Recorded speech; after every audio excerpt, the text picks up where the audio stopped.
Here's a quick, easy breakfast recipe and 5 simple steps.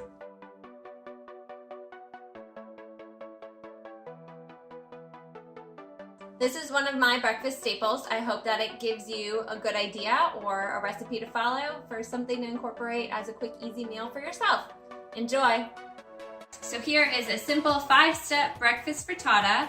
Step 1, you're going to put parchment paper in your crock pot to line it. Make sure it's an easy cleanup. Step 2, add some greens right over the parchment paper. Step 3, crack your eggs in. You can use 8 or more.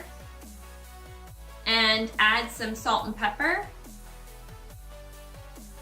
Step 4, go ahead and gently mix your eggs and greens so that you're poking the yolks and creating evenly distributed liquid. And step 5, go ahead and put your lid on and set it for 2.5 hours on low.